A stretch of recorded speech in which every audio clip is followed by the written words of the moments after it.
Hello there, thanks for coming by PosterCentral.com's video blog today.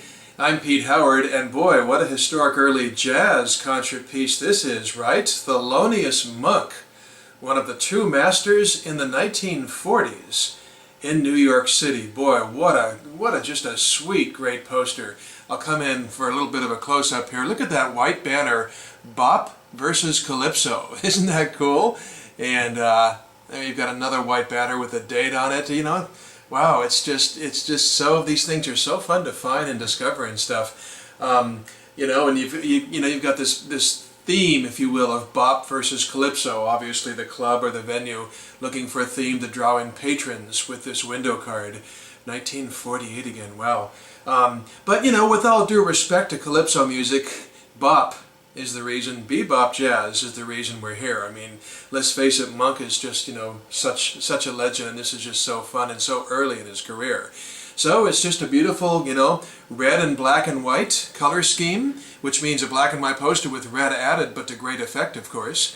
And again, I love that white banner, the way it just says September 3rd, 1948. You know, usually these window cards don't give the year. They'll just say Thursday, September 3rd, or Friday, September 3rd in this case. But sometimes they do, and that does not de-authenticate anything by any stretch of the imagination. It's just the way the typesetter wanted it, who did the poster at this particular time. So, sometimes it's a nice touch, and I happen to like the fact it says 48 on here, maybe because it's just so early in Monk's career, otherwise you kind of couldn't believe it or something. So the venue was the air-conditioned, if you will. Look at that. I'll start, yeah, get that in the middle. Air-conditioned Autobahn Ballroom. Wow, up in the Washington Heights area of Manhattan, up above Harlem, way up there.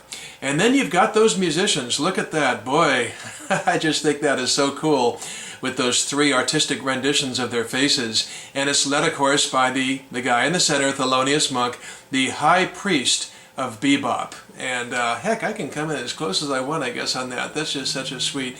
Obviously, if you're here, you know that Monk, of course, is just a towering giant in the music world, a pioneering American jazz artist, pianist, and composer. So he really sort of carries the poster in that way. And another thing that's so cool is this being 48, that means this was just 1 year after his first studio recordings where he was the leader in the studio.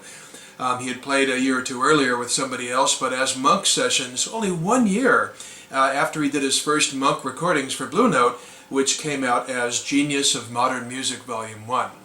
Then you've got Art Blakey over there to his left, and Art Blakey and his all-stars, I should say. And he was, of course, a jazz drummer and a band leader, and he is in the Jazz Hall of Fame, the Grammy Hall of Fame. He's got a Grammy Lifetime Achievement Award, and he's a monster as well. And there you got them right next to each other. And, you know, Blakey was sort of considered a musical soulmate, if you will, of Thelonious Monk. He played on Monk's first session that we've just been talking about from the previous year. He played on Monk's last session from 1971, and he played on many in between. And in fact, a lot of people consider him to be sort of Monk's most empathetic drummer, if you will. So it's nice to have a poster from the 40s with those two guys, the pianist and the drummer, next to each other on the same poster with those cool artistic renditions of their face. I just think it's so neat. And don't forget, Blakey soon, right around now, as a matter of fact, formed Art Blakey and the Jazz Messengers. And that was a very popular, respected, and successful jazz combo, which went on for something like 30 years. So then we get over to the other side of Monk, and we've got Macbeth the Great there. And of course, unless you're a Calypso fan, you may not have heard of Macbeth the Great before. That was the stage name for one Patrick MacDonald. And MacDonald was a Calypsonian, if you will, fancy name for someone who plays Calypso music. A Calypsonian from Trinidad and Tobago on the northern edge of South America. I'll tell you, I get some real lessons in doing these video blogs, that's for sure. Trinidad and Tobago, wow.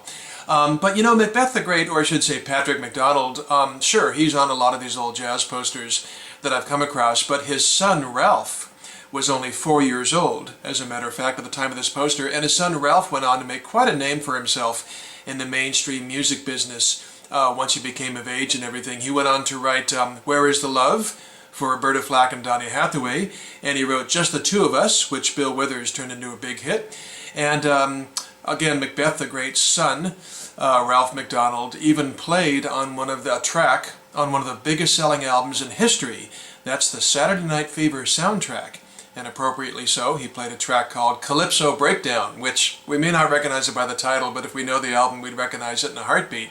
He didn't write it, but he performed Calypso Breakdown on SNL. But anyway, rather on Saturday Night Fever, SNF. But that's the son. So anyway, there are the three artists on the poster.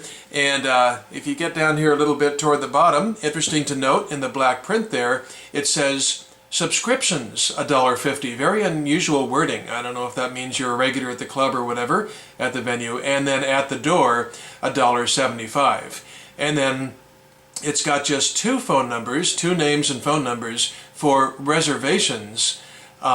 So that's kind of unusual, and in this case, no addresses, where on some of the other Monk posters and so forth, it gave addresses right down to the apartment number. So it's a little bit, a little more, a little less information for where to get your tickets and reservations in this case. But in every case, the poster printer for these late 40s New York jazz posters was Prince and Maxwell in New York City, and they did a bang-up job with this one. I just think it's so fun and so attractive, charismatic, unusual, rare, all that stuff, the words you want to use, the collectors love.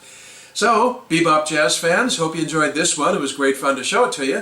Thanks a lot for coming by, and we'll see you next time. Bye-bye.